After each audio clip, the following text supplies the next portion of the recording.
So, Norman, I have an important and very relevant question to ask you. Oh, it's not another quiz on anatomical features, is it? God, no, tell me it's not. No. It's another deranged conversation starter. What breed of dog would you say that you are? Really? I would say probably a sheepdog. Why Because is that? I've been a senior manager in the ABC in the past, and herding kangaroos, herding sheep, nipping at their heels, barking at them, sheepdog. What about you? What do you think you are? Oh, I think I'm a type of sheepdog. I think I'm a border collie, or specifically like my dog Rigby. I'm energetic. I'm eager to please. I have a reputation for being smart, but I'm actually can be massively dumb sometimes. But you're not barking. Not right now. I am barking mad at other times, though. Oh, right. Okay. Well, I'm glad I haven't seen that. Well, we better get on with Coronacast, a show all about the coronavirus. I'm health reporter Tegan Taylor, coming to you from Jagera and Turrbal Land. And I'm physician and journalist Dr. Norman Swan, coming to you from Gadigal Land. So, Norman, a feature of Coronacast for probably the first 2 years of the pandemic was that we did a lot of answering people's questions. We still do that, but we sort of haven't been sort of giving you the questions word for word and then you answering them. But we are still getting a lot of questions from listeners.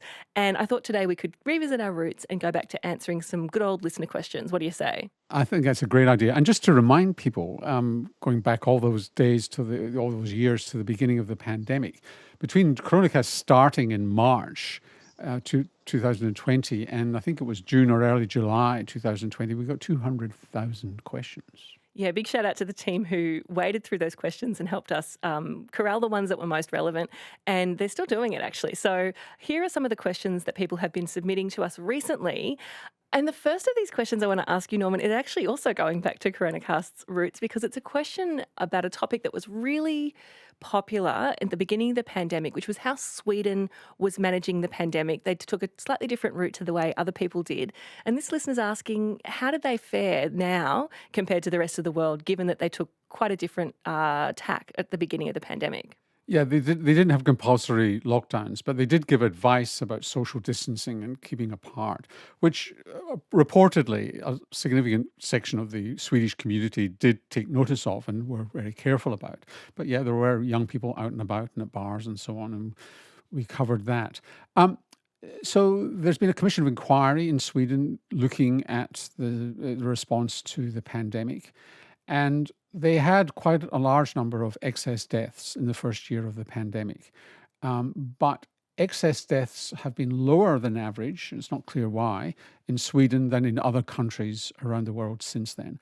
And what the Commission of Inquiry did, or what this report into the Swedish response to the pandemic said, was that they should have been more active in terms of their response, a bit more restrictive in terms of the response in the first year, to save many of those lives that were otherwise lost. So on balance, are they?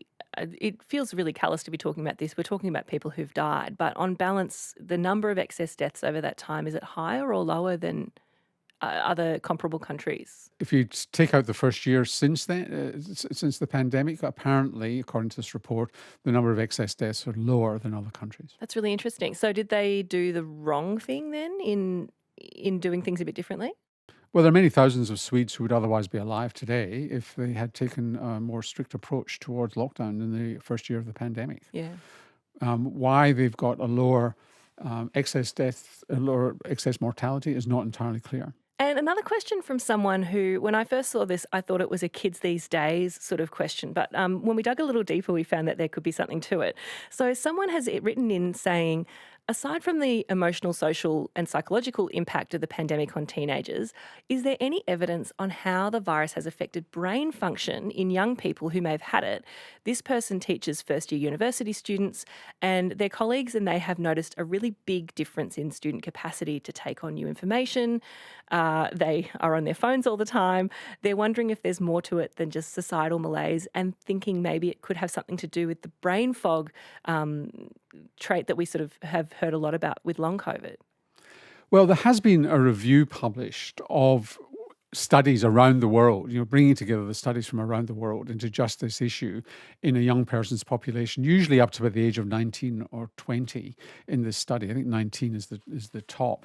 And what they're showing is that there is a a measurable difference in terms of brain function in a proportion of children and young people who've had COVID-19.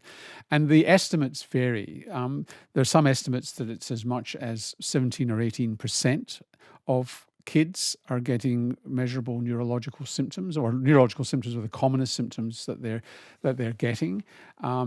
Some other studies have said it's more like between 2 and 8%, which is still a significant number. But there's no question that in the pediatric and young person population, there are extended symptoms for weeks and months after the infection with COVID-19. So it's real.